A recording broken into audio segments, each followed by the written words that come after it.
episode. Um, Why? It's okay. actually right now as we're recording, Hell, the UConn Notre Dame game is on, so I'm just letting you know that I if I have look hoops down at on my in phone. honor So do of I. sis that with the bling Oh, girl, yesterday. I don't. You have you're trying to do a tribute to Dawn Staley with those. I'm How trying to many do it. carrots Girl, are you wearing? there's no carrots, but they were expensive. They're good. You think they were Dawn Staley expensive? they were them good. This is some good hoops. Okay, so they're So not. hers is not in the class of good. They're, girl, those are like telling us how rich you are because Yeah. I was really envious. I was like, what can I do? Probably nothing at this point in my life, but what can I do to get them hoops? Yeah, I don't know. Those hoops are and we're not, if anyone, we have non-basketball listeners, so we're not talking about basketball hoops. We're We're not talking talking about right. her diamond. I don't even know how many I don't even want to guess how many carats They were those good. They were diamonds good. are, but they were Yes. good. And I Yeah. know you have an affinity to diamonds. We've seen them, but Have an maybe I. affinity to diamonds. You do. But we're not talking about that. We are excited to have a guest with us today. But before we introduce her, I just want to ask you about Scrubs. I kept thinking you were talking about Donald Faison. Isn't there a new version of that show Scrubs Oh back my on God. TV? No, we're not talking So I right was now. thinking you meant that, and when you text me Scrubs, I was like, "What is she? Is she watching that show?" Girl, all I want to say is if you are a cis, listen, I don't care who you give coins to, but you best not disrespect Michelle Obama, the only first lady. And let's That's be all I'm honest, saying. I'm done. you I'm do done now. care who people give coins to. If you're a Black woman, we actually do care who you give coins to. Like, Okay. I let's mean, not. okay, maybe at this She's stage. at 8%. We said we were looking for that 8%. You know what? We have been on the hunt for the 8%, and I guess they're starting to surface. They're starting to Yeah. surface accidentally, especially since she has a concert tour coming out that I was literally about to press. Maybe not. No. No. Yeah, Yeah. she can't. She's not having my coins to go put those coins in some. You're not getting my coins. Right. Um. Yeah. I don't know that. I didn't really think that tour was going to do well. You don't? No. I will say What's first nobody thing. from In Vogue is even the original In Vogue. It's like the Temptations at this point. It's like we're just listening to the album and have some people dancing around on I stage. think there is some originals, but I mean, No, I don't think within I'm gonna Vogue have to there fact is. check you at some point, Fact maybe check me. on social, but I Fact don't check know. me. I I will don't think fact. there's In Vogue originals in there. We may have to tap our guests for some confirmation, but In maybe. Vogue originals from the Memorax days, which is a reference Tanya's been Wow, making for me because I've been wow. using Memorax jokes. Okay. If you know us, which you should if you're listening, Jessica occasionally references that I'm in my early 50s. Right. Listen, But did I you look see this? but the black does not crack. Let me tell you. This is Howie Mandel black. I've been Girl, always what are wanting. you talking Is about? he part What? of black? Is there part of him that's black? I don't know why I always told myself there was part of Howie In what? Mandel was Because he has a black. bald head, you didn't think you knew that he was a No, white I man? don't know. There was something about him that anyway, point is he was on He's a germaphobe. Kelly. I love him that way. Yeah. He was on Kelly and what's the show called? And her Ryan? husband live with No, Kelly. not Ryan. What was it? Who's her It's her husband? husband, whatever it is. And Consuelos, they whatever it is, said, Mark. he just turned 70 and they said, I can't believe she said, I can't believe you're 70. You look so good. Okay. I can't believe you're 70. And he cut her off Okay. and he said, don't do that. He said, because what you're meaning to say is, I look good for 70. And he said, that's like saying, I am smart for a dumb person. He cut her. What'd she say? What did she say? She was like, I didn't mean to say that. And Mark was like, I did. That's what I meant by it. And he was like, I understand. I'd stand He on tried to like business. diffuse. But I was like, look, he's standing on business. Good for him. Like, No, he's not black, but listen, whatever. I'm not even sure he'd be invited to the barbecue, but sure. But we have a guest with us. We're super excited. We have talked about health insurance a lot. We have talked about health a lot. I think the whole premise of originally we started going, girl, call me. What is I have a fever. What does this mean? And I think we have both been confused by it. I mean, you more than me probably. But I little bit of confusion when you're not sure what you're investing your money in. Look, let me just stop you there. I ask more questions about where I'm investing my money. You definitely have more healthcare questions than I do. Wow. Let's just be Is that honest. another age thing? Like, it's getting No, how is that an age thing? That's an experience. That is our lived experience. now we're talking about my sciatica. I mean, this is really it's gone far. It's gone far. It's fine. It's fine. It's fine. Gabriella's like, "Is this how this podcast goes?" Okay. No, but I was But gonna say that's actually good that you have, friends and people that you can reach out to that kinda focus on different things because then you can bounce that off of each other. Because that's what I do. Because you can't know everything, and it's you can't. it's helpful if some people are more focused on this thing and you're more focused on this thing, and then Yes. you can just swap what you've learned, so I think I that's feel good. like I'm the Thank you. go-to. Thank you, Gabriella. Thank you, Thank you, Gabriella. So, Gabriella. but let's introduce Gabriella and start, asking her the questions that we all know we need to know because, as we've said before, healthcare should not be this complicated. So, Gabriella Rogers is a healthcare professional who works behind the scenes with providers and insurance companies to help make sure care is covered, costs are managed, and systems run smoothly. Okay, I need to know because systems never run smoothly in my office, my doctor's office. Well, She to try to specializes get them to run smoothly. Okay, let's say try, right? She specializes in aligning both sides to create better outcomes for patients and more efficient systems overall. She is deeply passionate about making healthcare more accessible and easier for people to understand. Her work is driven by a vision of a healthcare system that is simpler, smarter, and more human, although AI has to be there somewhere. It Welcome, is. Gabrielle. Right. Welcome, Gabriella. Welcome. Gabriella is in Atlanta, so the ATL is represented today, but she's from Yes. California originally. Gabriella, tell us a little bit. I mean, I know a bio doesn't tell all, so just tell us a little bit about yourself. Welcome. Of course. First off, thank you for having me. Like you mentioned in my opening, this is something that is important to me because our healthcare system is extremely confusing. Even as someone working in it, sometimes I'm still trying to, untangle the web of, what does this truly mean? But I have been in healthcare pretty much my entire career. And so I actually sit on the side of the provider. What I do is essentially negotiate the contracts between the providers and the insurance companies. And so as we, kind of get through the conversation, I'll explain what that really entails. But the goal, obviously, is to make sure that members and patients are covered, that it's affordable, and they have, that access to care. I want to be part of the future of healthcare. I want to be part of the change for, to make it Yeah. easier, more accessible, just more positive experience for people. And this system has been around for a long time. It's not going to be a quick change. And I've also realized that you have to change some systems from the inside out. And so that's kind of Hmm. my goal is, that's when I came into it, is because I really want to get into healthcare, really understand it.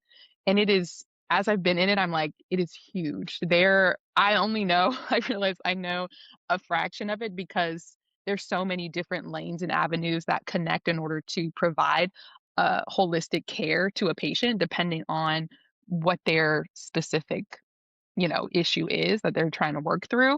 So but I think what continuously brings me back is knowing that it's going to change, one, because it has to. We are evolving as a society, and all of the systems that support us also have to evolve with it.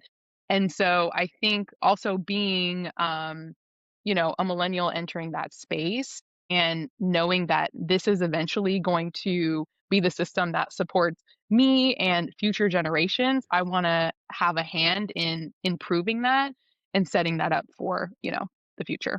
Yeah, I mean, listen, all of that, I wish. I wish for the future Yeah. that things are because I mean, I don't know if everyone else feels this way, but I sometimes feel that it's intentionally confusing for people. Is it intentionally made to confuse us a bit? I think in some ways, yes, but I think we always have to remember that unfortunately, our healthcare system is a business. And I think that kind of gets, well, no, I don't think it gets forgotten. People know that our healthcare industry is I know they're making coins, unfortunately a yes. business. Yes. And so, sometimes that's unfortunately, the ease of which, having a patient and explaining all of the processes and all of those things that go into their care and making sure everything is connected for them does kind of get lost. And also it's complex because it's hard for one system, like a health system to provide, all of the services that are needed for a patient. And so a lot of things are contracted out. And then there becomes kind of a lot of hands in the pot to help treat this one patient and their needs. But yes, it is extremely confusing. Even me being in it, I'm like, wait a minute. Sometimes things come across, my desk and I'm like, I don't fully understand this. And I have to go, really figure it out. And sometimes it does come from specific claims that come through that I'm trying to resolve. And I'm like, hey, how did we even get to this situation? And kind of digging through that to really understand how we got to where we are for, this patient. I think though, like what you're saying, if we have to get to a level of acceptance, I would say. I mean, maybe this is my very, very wishful thinking. If we know that change is inevitable and also necessary, then we also have to get used to a bit of confusion because it's not going to be like it was last year or how it was on our last insurance provider or when and we've got to the biggest challenge is the trust, right? You got to trust that the Yeah. change is good change and not to your point, Mhm. Tanya, like change to just confuse us. But it does mean that we should kind of buckle in for a 15-year if it's gonna be a transformation of our healthcare system like how so many of us need it to be, we need to buckle in for change. So I think that I mean, that's not what you can probably carry with you when you're calling someone pissed off about your bill, but systems change does take a long time, so maybe that's brings some solace. I think a catalyst of that change was also COVID. Mm, That shook up the healthcare industry yeah, drastically. yeah. And so a lot of change has come from that. In addition to technology and AI, it's very much here. And, the health insurance companies and just the health systems in general are really trying to figure out how to incorporate this technology to make things smoother and more efficient. And I think even to just a simple move from now you can like have an app and you could go in, it'll bring up your ID card and sometimes you're able to actually check your benefits on that. Like that's a huge change that just recently happened as well. So, yes, healthcare is definitely evolving and it unfortunately it is an industry that I personally feel like is a little slower to evolve. Slow, slow. Yeah, so I know it's not going to be a quick easy like all right, we're going to, start using all these new tools and doing all these things, Right. especially since it's also heavily regulated. But yes, I think change is coming. I don't think it's going to be fast, but slowly but surely, hopefully. We're gonna pepper you with a few questions coming up, but I'd love to know what is that question that you Mhm. always seem to get? I think outside of work, I feel like more for like the general, folks who are actually not within healthcare and even, some of my friends and family members, as I mentioned, is what plan do I choose? Mm. And what is right for me. I am definitely that person, with for my family and friends where they call and they're like, "Hey, it's that time of the year again. I have to select what my plan is going to be. Like, what do I need to look at? What's important?" And, things Jessica of and that I are gonna get nature. on that list. Jessica and I will definitely Yeah. gonna be texting you going because it's literally a full conversation. Yeah. I have a new It is. I think I have a new perspective on this. I was just thinking about this the other day. And this is a privileged point of view, but like just get that if you can afford it, get the highest You said that to me healthcare. once. Jessica Like get said the right. PPO. Like You I was said going that to me. between like a EPO and a PPO and it's like $7 Mhm. different. And I'm like, It wasn't 7. why am I tripping? Like just do it. Yes. There's never going like that my health is the most important investment I can Yeah. make. And Sure. so, what am I gonna do with that extra money? Invest it in some temporary joy that's gonna give me a new bag after I save up each month, or like invest it in stocks, which you could maybe get a good return, like invest in yourself.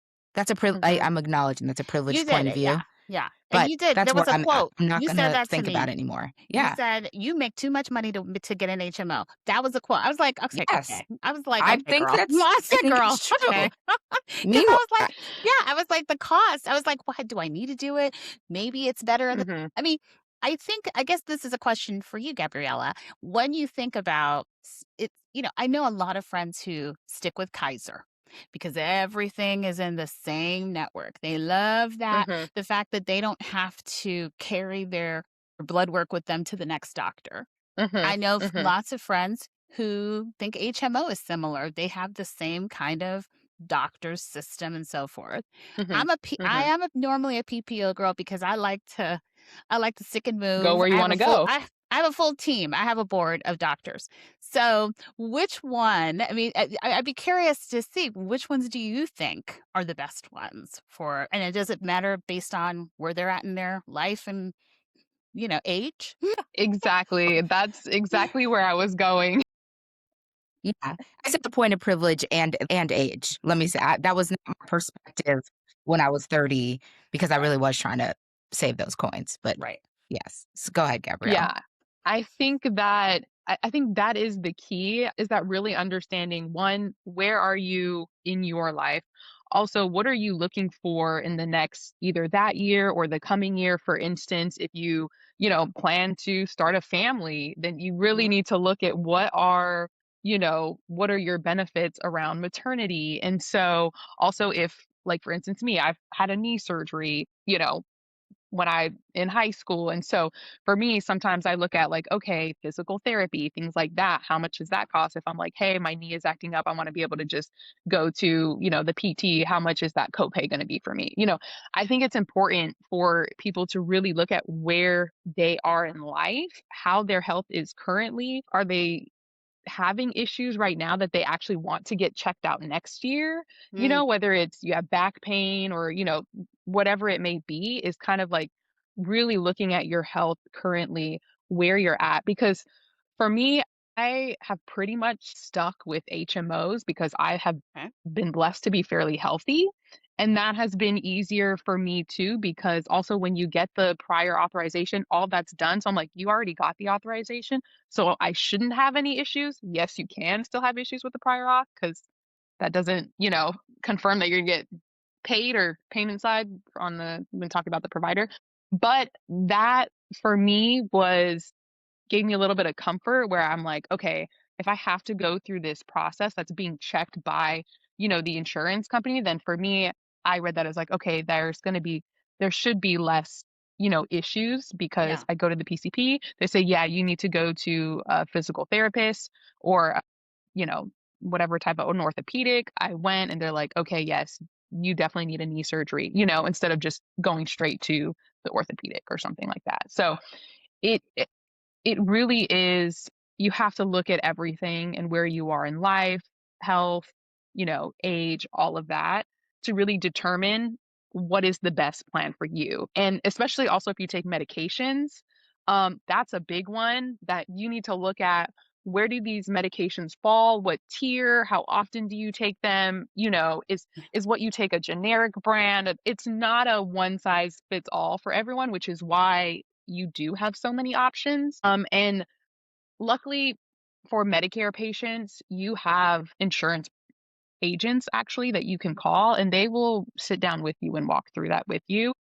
I was actually an insurance agent in California when I lived there. And so that was something that I enjoyed because, you're really helping folks really look at, okay, what are your current issues? What drugs are you taking? What health plan is going to support you? And they also Yeah. get a lot of extra benefits and things like that. So it's really tailoring and looking at what's best for each individual person. So that's why yearly sometimes I'll get that call from family or friends being like, hey, these are my options. I'm like, all right, let's Calling. screen share and let's look at, Right. as long as they're Yes. comfortable telling me, like, I have this issue and this issue and this issue, Right. with my friends and family. I'm like, okay, no problem. Then we should probably look at how much this costs or how much this costs, and does that fit for you. Yeah. Right. Right. And before Tanya clips me into a social media post where someone tells me I have a loser ass take again. Please explain to But let me Gabriella. Gabriella, I said, so this was a women's basketball take, and I said something, and then perhaps I people didn't hear whole context, so Oh, then it maybe. went on TikTok, and now people have been like riding on it and calling it a loser ass take I and all mean, these the things, L which is word has fine. been very much, Loser is fine. I think you're on the 60th or 70th LA loser Loser ass comment. take. Yes. But I want to just give a caveat. I said for PPOs, that is my personal take. I am no longer wasting time for myself. Mhm. I'm just going with the PPO from here on out, unless something changes and it's 10 times the price and it's like, girl, you're crazy. I am not Mhm. going to waste my time on myself because of exactly what you said, Gabrielle. Like it's not Yeah. worth it for me But I personally. will So No, say there's exactly. a lot not of everybody else. right, but and there's a lot of sisters that are just sticking with Kaiser that are presidents of colleges that I'm like, That "Why are you doing oh that?" yeah. Because it's all about the individual Yeah, and your what is lifestyle. most right, Yeah. what's most Mhm. convenient. Well, I What's most think convenient. the thing too, Tanya, you and I have talked about like if you don't have career flexibility and timing and you need to go somewhere and get an appointment and Yeah, it needs to be at a certain time and they may blood tell you you right, need to get blood work and you can walk over and get the blood work and then you can you're walk there. over and get the prescription. There's some people like for me that's not my situation, but for other people like if you get a day off where you can do that and that's Right, all you have, right, you got to go somewhere where right, everyone's like in one place. right. And that's yeah, Gabriella, No, that's what exactly, and that's yeah, something that you have to think about yeah, when you're selecting what type of network you wanna be in, is like, what is gonna work best for you, your lifestyle, right, and, and your needs, period. That's right, and which is why there are so many different options because it's not gonna be a one size fits all. Your basic needs are going to be covered through all of them, but there's a lot of additions and, the copays and all of those things are going to be a little bit different as you move through, one plan to the next. And with right. Kaiser I know is huge in California. it is. I have never been a Kaiser person personally because you're kind of tied to their locations and Oh, sometimes you're yeah. not always near their Right, locations. No, And right, what I appreciate about going with a different insurer is that, they have contracted groups and urgent cares. For me, it would be like urgent cares where if you're nearby, you could just hop into that urgent care versus if something's right, happening and going on and the closest Kaiser is an hour drive, especially in LA with traffic, it's going to take you time right. to get there. So for me, I think Kaiser, yes, is a good system, but I think you also just have to think about where are you in proximity to the Kaiser locations. So that's something Oh you also yeah, have to think about because in the and Bay network. Area, Kaiser's huge. They have a great network everywhere. In Yeah, SoCal, it's a little bit more spread out. So if you're mhm, near a Kaiser, right. center and all of their things, yeah, go with them. Totally, that's perfect. It can be as little of a thing as like you go get your eyes checked and you have to take leave, come back to get they order you contacts. You gotta come back and try them on in the office. Then they want you to take them for a week and test them out. Then they want you to come back. Like, that's basic, like, annual eye exam. Now you got 3 days, you're going back and forth somewhere. Like, people don't have that kinda luxury, like, Mhm. no. and time. That's why people do to Costco while they're You know shopping. what? And, I may have gone. So, Gabriella, you kinda started touching on, prior authorizations and that kinda stuff. Like, Mhm. let's talk a little bit about, like, the basics of insurance. We talked about selecting your providers, but then you gotta figure out the bill. And I Right, feel like the bill, whew, is always challenging. I always get this thing in the mail and I'm like, "Is this the bill?" No, it doesn't. It says this is not a bill. Mhm. What Not the bill. help us unpack some of the stresses that people have to deal with. Yes, I think that the explanation of benefits, which is that EOB document that says this is not a bill, is Right. probably when folks get that and they're like, Why? okay, you're giving me all, the cost and all of these things, but then at the same time, this isn't a bill. So what is the benefit or the purpose of me or of the insurance company sending Why? this to me? "Why are you sending Why? it to me?" Right. Don't and don't. Why? And Won't you also, don't. what does this And mean? also, like Efficient, right, and what's the efficiency here? That's someone's whole job, and we just wasted the How much paper and did the paper, whole thing, right? but for nothing? Yeah. Like, No, exactly, exactly. But so you have the difference between the EOB, which is the explanation of benefits, and that comes from your insurance company. And then you have the actual bill, which comes from your provider. And in a perfect world, those match up. And the reason why you get the explanation of benefits from the insurance provider is it's basically showing you everything that your doctor billed and what the insurance paid, what the amount that was negotiated, what that rate was, and then also what is the remaining balance in which you need to pay or will need to pay, and that should match the bill that the provider sends you. And if it doesn't match, then there's a problem. And of course, a lot of the It times it never doesn't match. matches. Never matches. And I'm still confused. yeah. Let me ask you a Yeah. question, though. Okay, so let's pick it up from there. So Right. you're hoping that the EOB matches what your provider ultimately bills you.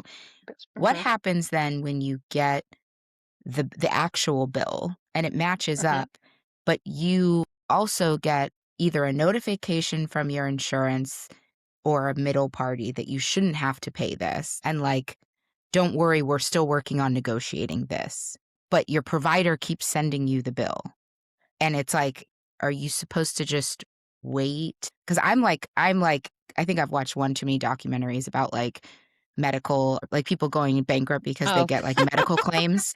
So I'm always Yes. like, it's like I've called a million times. I call my insurance, hey, the provider's charging me this. They're like, yeah, we know, we're in negotiations with them. Well, then why am I Mm, getting a bill and yeah. not the mhm, EOB still? Why are they now mhm. billing me? Yes, and I think so a lot of that also happens because I will admit providers have their own, billing system and it will automatically send you the email, send you the Okay, text messages, Right. send out the mailing like, "Hey, you right, still owe this on this," even if it is being worked out. Because that's just their right. automated generated system because they're trying to get reimbursed for the services they already Get that provided. cash. And so they have a lot of that automation going on. But if you've already talked to your insurance plan and they said we are in conversations with the provider, that has happened to me where the provider needed to rebuild because they billed incorrectly. Right, Right. And once they told me that, right. they said do not do anything.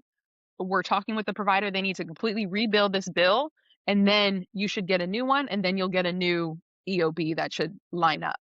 So yes, How there's I don't how want none long of these. I don't want none of these can EOBs. that process go? So Long say time. that happens, and then it's like a new year, you're on a new insurance, and they're still going at it. Is that okay? Like, you're still supposed to, like, yes. there's no closeout for you? Like, you just let that keep rolling?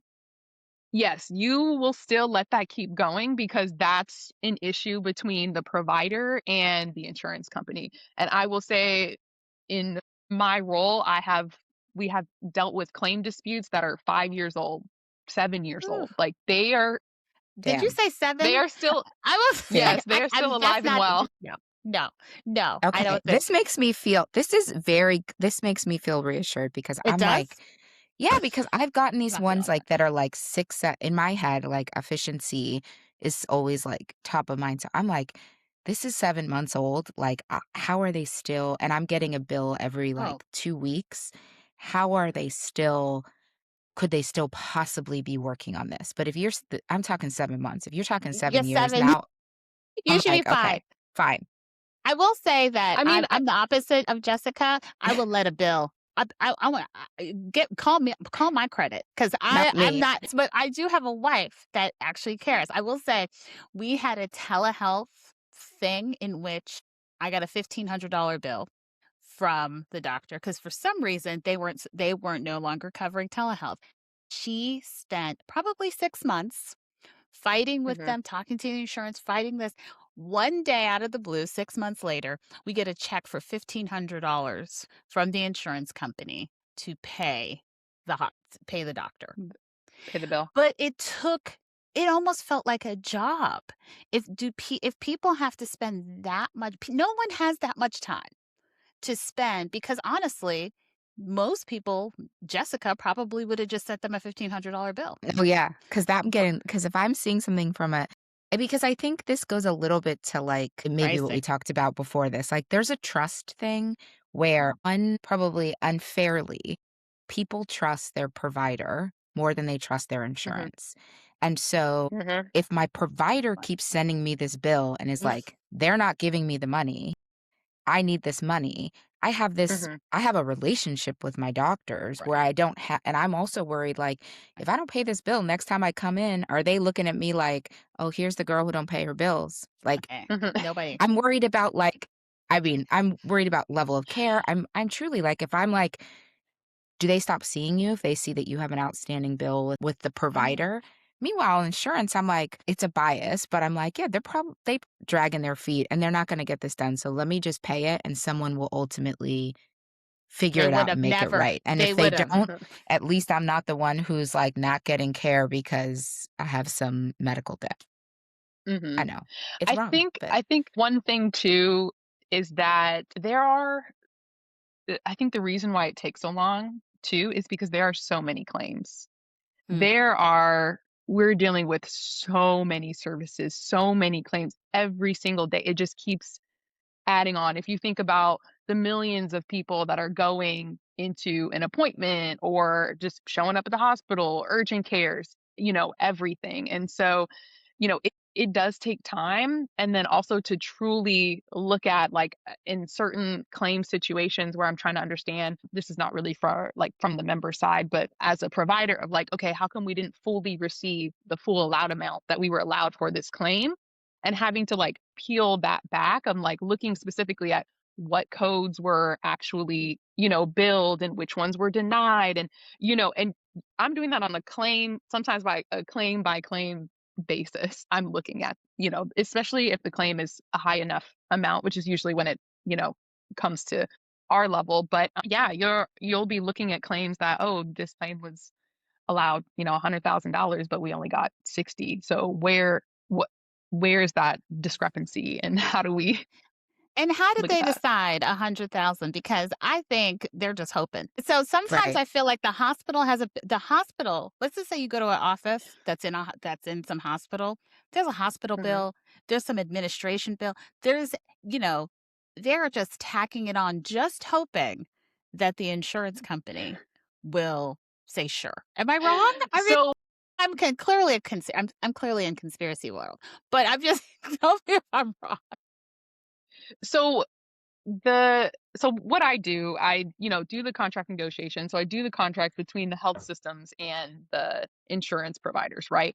And so all of those services, there is a rate of payment for those services. So they're billing it because they want that money and they should be receiving that money because that's what is negotiated in their contract that they will receive reimbursement for these services. So, no, they're not just billing it to, increase the bill, but then also, yes, because they wanna get paid. So I think part of the change, the system change that's gonna have to happen Yeah. is that trust piece. Like, we as all of us as consumers and, like, should feel like we're paying insurance to support us, and we should feel super Mhm. confident that they have our best interests, Mhm. and we should also feel like our providers have our best interests. I think that's, like that's gonna take time. It's gonna take Yeah, time, and but I that's part think of the change.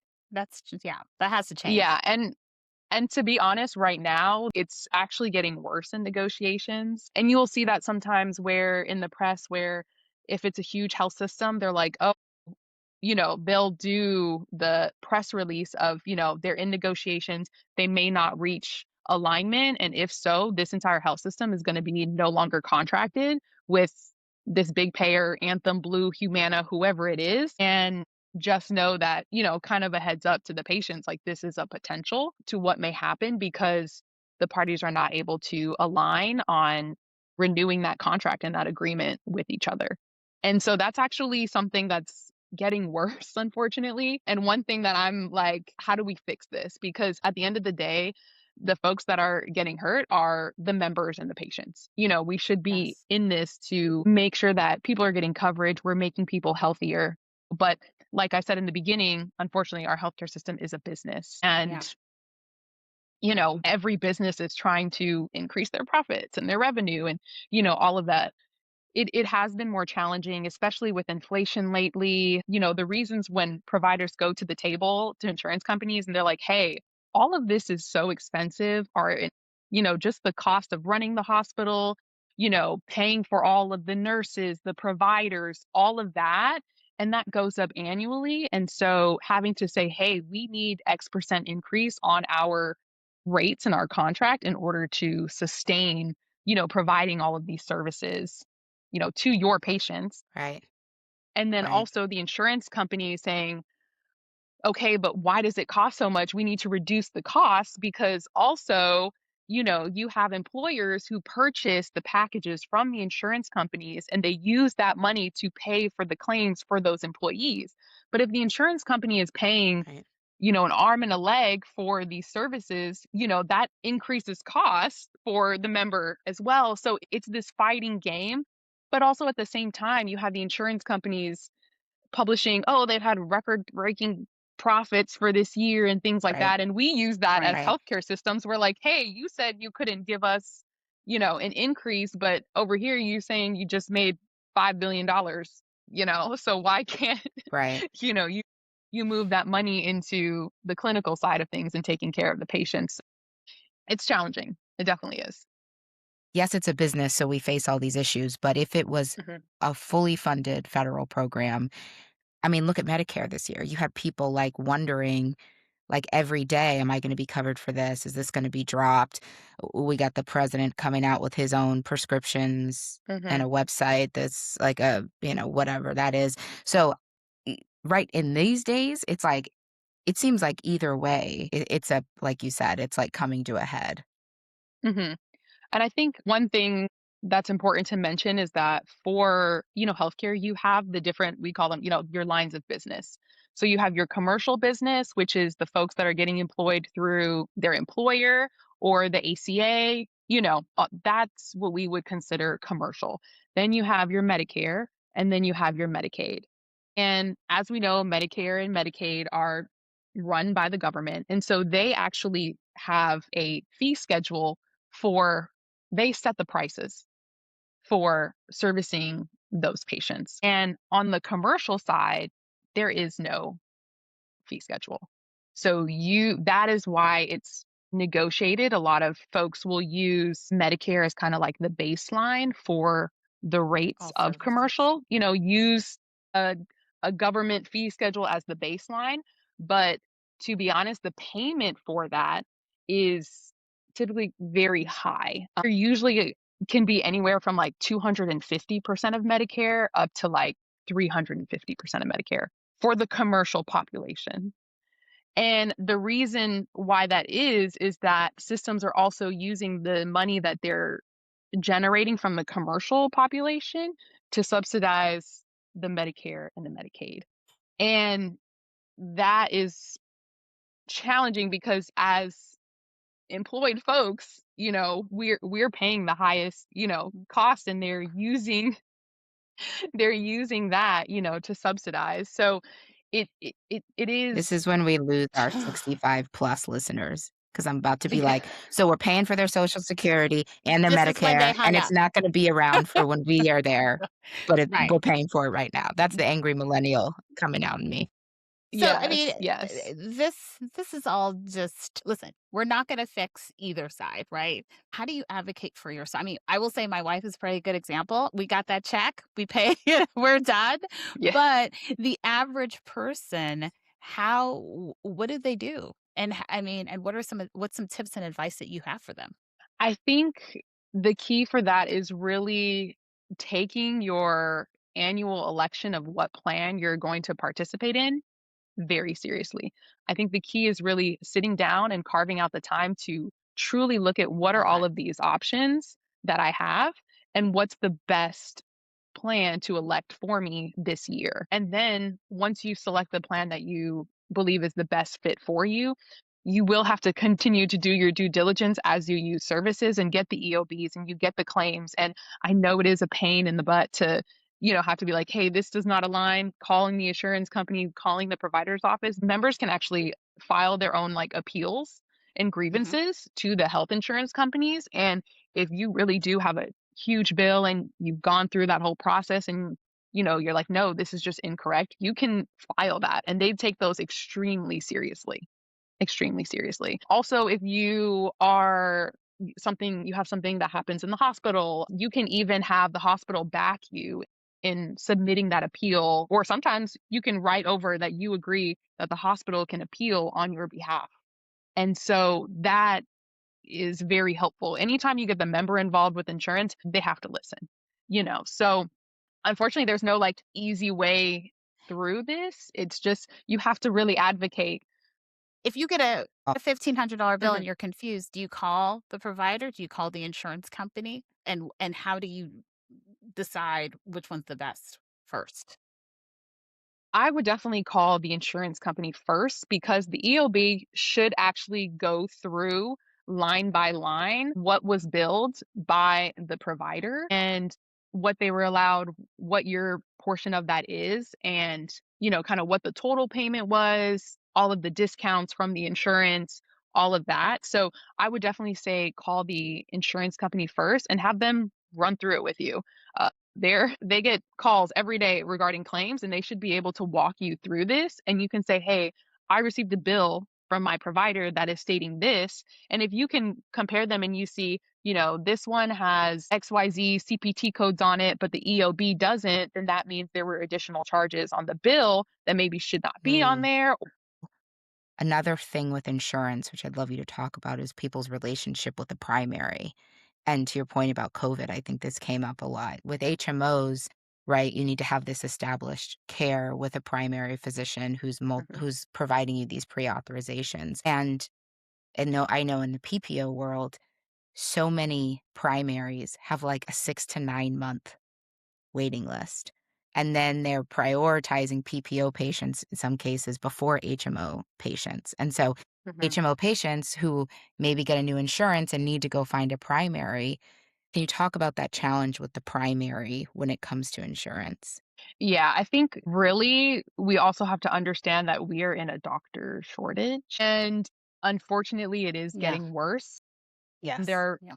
fewer people, pursuing to become a doctor, and we have a huge generation of doctors right now that are looking to retire, sell their practices, a very large portion of them. And so that is also very concerning uh, for insurance companies. I know this is something that I'm sure is in the back of their minds, at least I would hope so, as they think about how we're going to take care of the population moving forward, which is also why a lot of the times when you go into the PCP, you never even see the doctor. I've had PCP visits where I never even saw the doctor. I saw the nurse, and I actually chose the doctor, and I kept choosing the doctor because I liked the nurse practitioner and stuff, who did basically all the services because I didn't need anything that required me to actually see the doctor. So that is Right. part of the challenge there.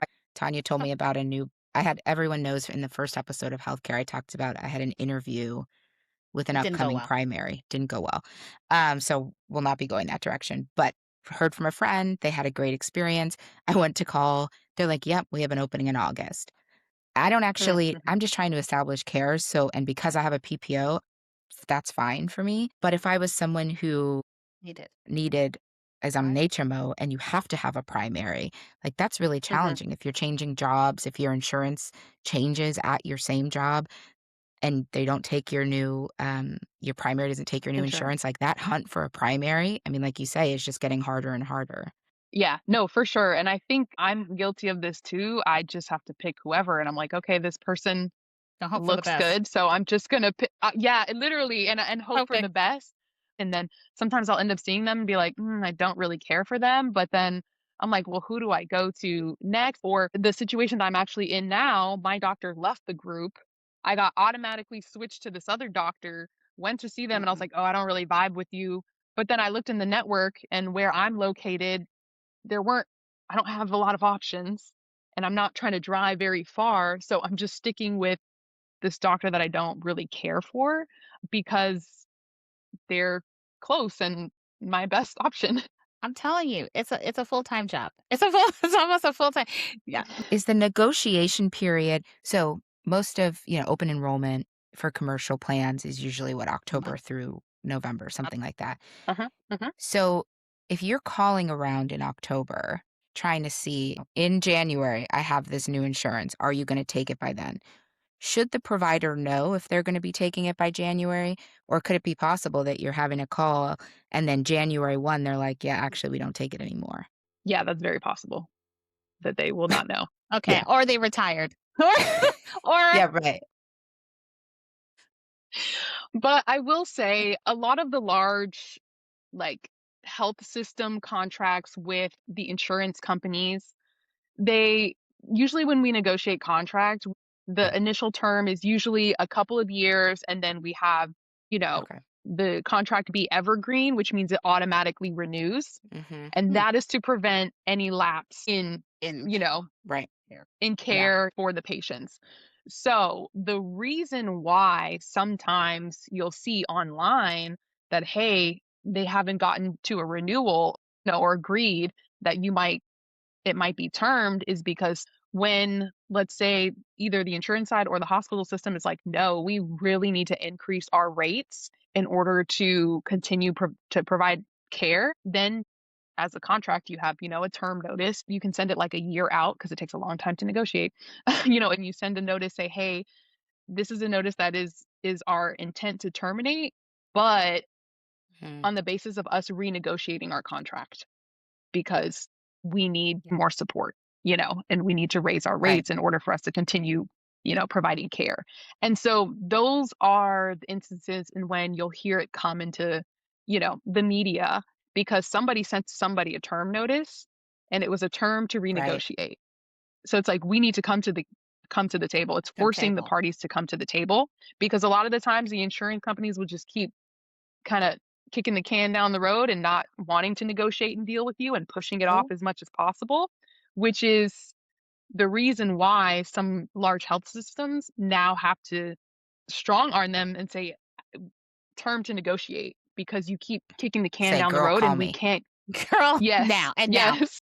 right now. Right. Oh, Exactly. So you could Exactly. So that is a tactic that, both insurers and, health systems use because insurers will use it if they're like, this health system is extremely too expensive.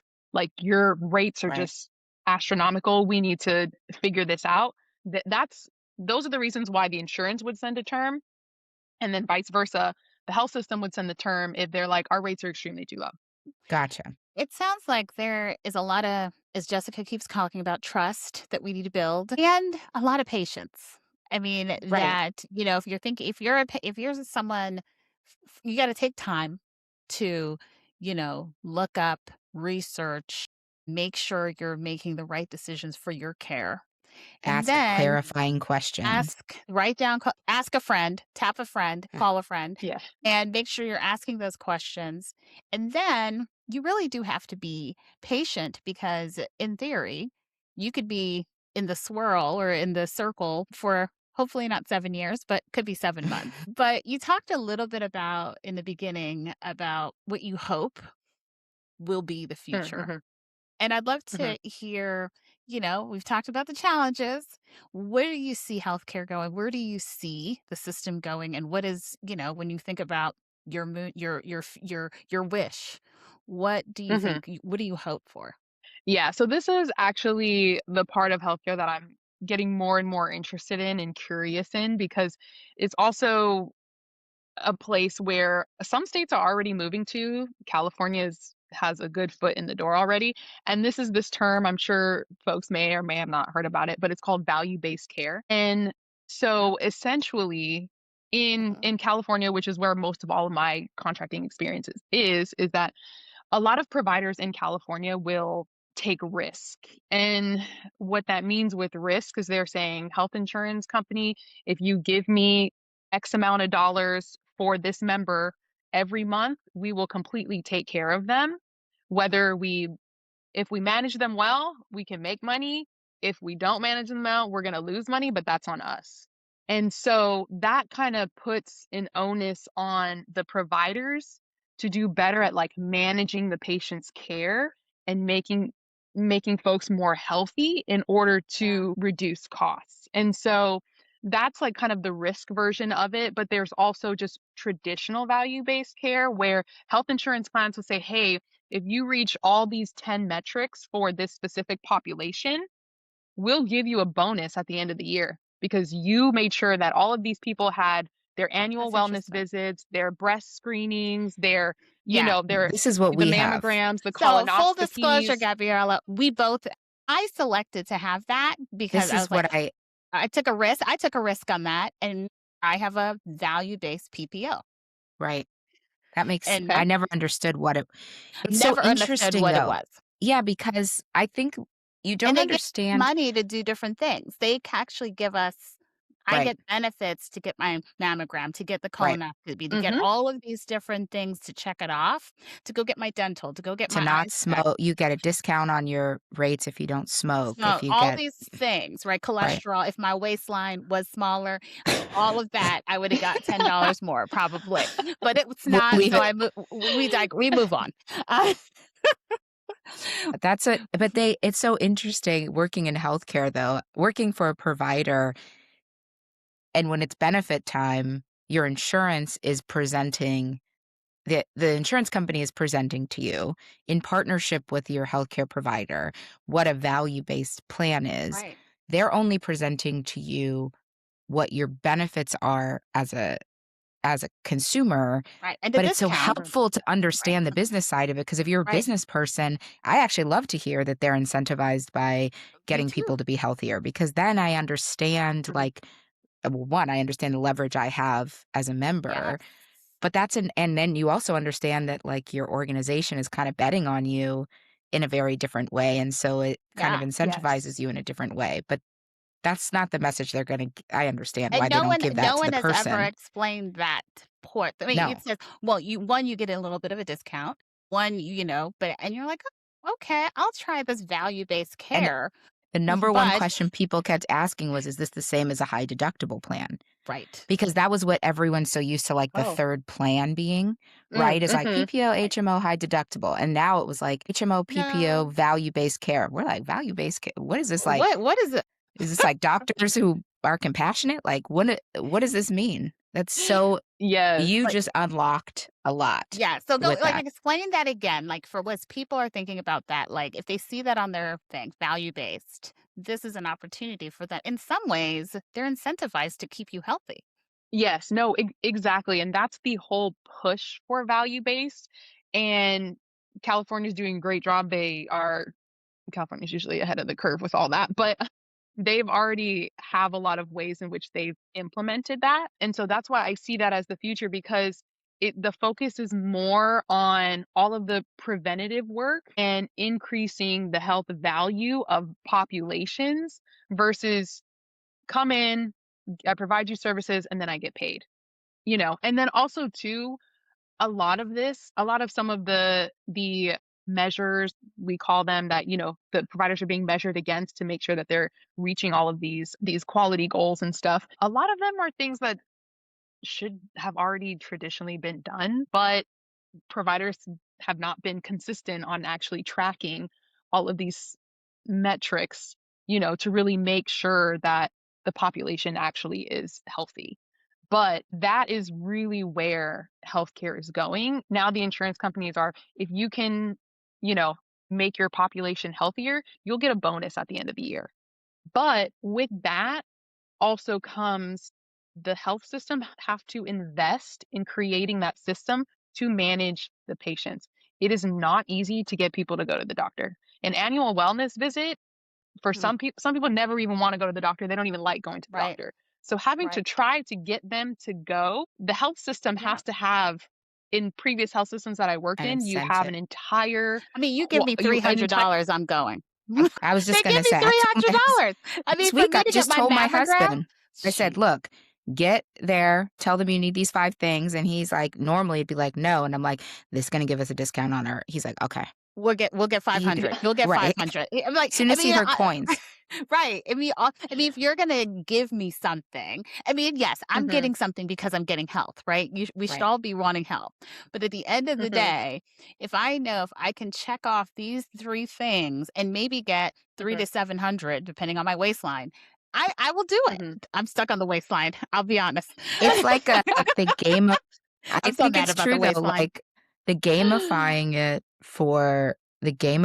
for the patient Patient. is I mean, they got us on the apps. We got things hooked I'm up, walking, I'm doing all this. PT, Yes. digital PT, we got videos, we got, like, Right, Yes. glucose monitors, scales that are Bluetooth, the whole right. thing. Keep us healthy. See, but that I will say is also hugely dependent on because I'm sure your employer also provides your care because you're within a health Cares system, about right? care. Yeah, Yeah, yeah, yeah. Yeah. So that's why they're more hands-on because they are a health system and this is the healthcare for their employees within it. They have a lot Right, more control. That's why you have so many more benefits right. for that. Same thing with me when in, prior mm, roles working in health systems. Yeah, if I was getting 10,000 steps a day, I was getting rewards points. for that. Even if it is just a gift Mhm. card here, I'll take the Listen, I Right. just 10,000 got steps a that day to get me a gift card. $75. Right, that Amazon gift card, just paid some bought Look, something with it. meanwhile, if that Exactly. Bluetooth scale though, sometimes I'll jump off that a little fast because I don't want it recorded. I was like, "Oop, I look a little high today." Jump off that before it Right, because automatically records to an app. don't mess up that Not don't today. mess up those Don't mess up my line. Don't mess up my trends. I love this. I do like you know what? And it makes sense. It makes sense. Keeping Yes. if you can keep us healthy, you can keep those costs down.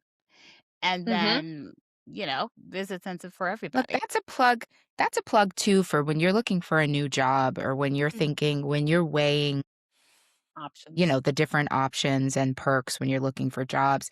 It's not just like what do they cover, but it's like what's your company's philosophy on employee health? Because Mhm. if you look at their benefit packages, it probably tells you a lot. Mhm. If you got like 1, 2 options and it's like, 3 lines inside your employee manual that they throw at you, that's already signaling to you what they care about Yeah. when it comes to your Mhm. health. They're like, "It's on you. Your health is your thing." So, I think Mhm. the more yes, there's an obvious, like, luxury of working for a healthcare company when it comes to health insurance, but all of us can be pushing our employers to do more or looking closer at that and really saying, "What does this mean about this organization and their values?"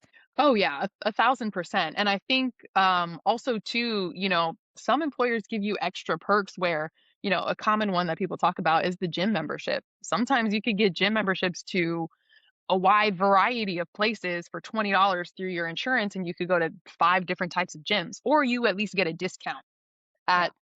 at at specific gyms. So, yeah, I think that is very important when looking at your employer because yeah, they provide our health benefits, which is going to impact Yeah. us greatly. So, seeing what they're able to provide is really, really important. And I think that's also one reason why folks do strive to be in, larger companies because if you're a larger company, you would assume you provide better benefits and, all of these things, which completely makes sense. It's more of the smaller businesses where it's going to be kind of hard because as a business too, you're paying for all of those claims. You're paying for all of the services that your employees are having done. And let's say you own a flooring business, you're like, I didn't come create a flooring business to have to worry about paying medical insurance claims. Like Mm, that you don't think about that. And I think a lot of yeah. business owners don't think about that until they get to that point where they're like, oh, I have to provide health care now and I have to pay Right. for it for all of these employees. Right. They're Yep. like, I'm in the business of flooring, not healthcare. Yeah. It's a lot of work. That is yeah, that is definitely a challenge, and even that landscape with employers, there's also things changing there where there's something kinda coming around here and there a little bit, but it's another idea of instead of the, employer group and the business actually going to the health insurance and buying packages to provide to their employees, instead, they're kind of just giving their employees, like, a monthly allowance and they Oh. go select their own healthcare on the ACA. But Okay. let's say they'll give you, you know, I don't whatever amount, $200 a month, and they're like, "We'll give you $200 a month, and you can use that and put it towards whatever ACA plan you choose on the marketplace." So they don't have And to deal that's with it. exactly because a lot of them are like, "I'm not in the business of health insurance. I don't." Right. A I lot of don't them know if don't even California really would want to let them be do that. I don't know. Does So California? that's why there's a lot of debate on that. A Yeah, I lot of was people gonna don't say. like it. Some people like it. I don't It's know, but very it's new. So I don't know right, how that's going to end up right. going, but these are all of the ways in which within healthcare things are trying to get more creative of like how do we take care? How do we afford all of these things? Because if you're a small business and then one of your, you only have 20 employees, if one of your employees ends up unfortunately having like cancer and you have to pay for all of those claims, Yep. Yep. You might be you're kind bankrupt. of, Yep. yeah, exactly. Exactly. Yeah. So, and that's a The same huge risk. the same thing with That's a huge unions. risk for somebody. You Yeah, your union contracts, healthcare is a big part and coverage is a big part of union negotiations. And the unfortunate piece is sometimes, yeah, if you have a really hard year where a few of your members or their family members get really sick, it drives up the costs and then, yeah. Yeah. W Wow. Well, You this has have been a great this is demystified, debunked. well, at You have least for helped us. me. Imma go look. No, I think this is very, very We're helpful. excited. I think that just the way you could talk about I think, like I Yeah. was saying, people think that consumers only wanna hear one part of, like, what matters to you, and then if you try to learn the business part, you're reading an article in the Wall Street Journal, and you're like, I don't even What are you talking understand about? what is happening." So, Hmm. I think you did a great job of bridging kind of the system things that we should all be understanding because it does impact individual care.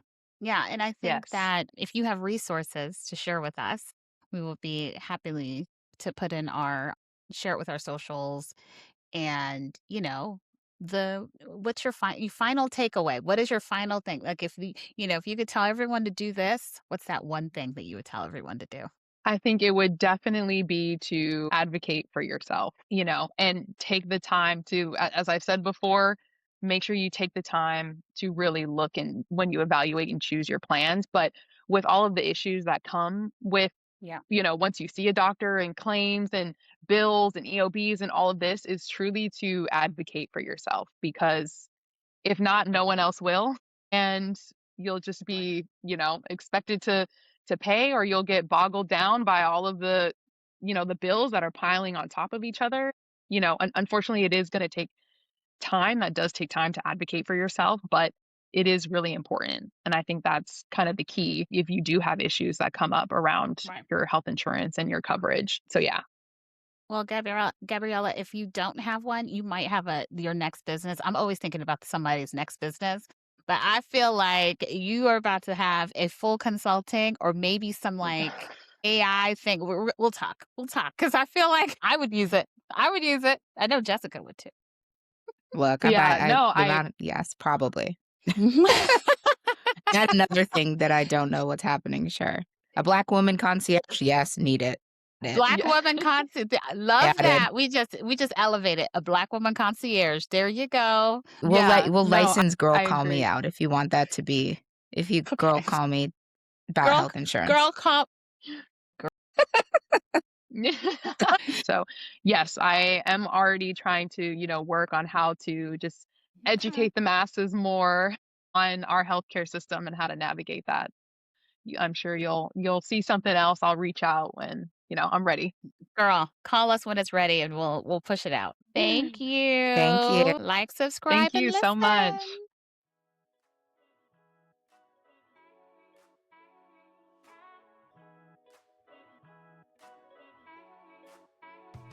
Hey, it's Jessica. Thanks for listening to Girl Call Me. If you have something to add or a story to share, come on over to Instagram or Facebook and join the conversation. Also, make sure you follow and subscribe Girl Call Me. You don't want to miss when we release new episodes. Thanks for listening.